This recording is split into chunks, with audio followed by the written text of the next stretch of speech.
தென்றலிலே மிதந்து வரும் தேன்மலரே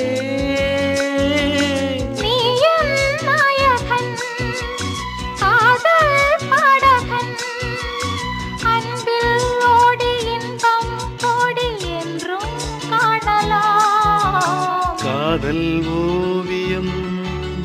பாடும் காவியம் தேன் சிந்தும் பூஞ்சோலை நம் ராஜ்யம் என்று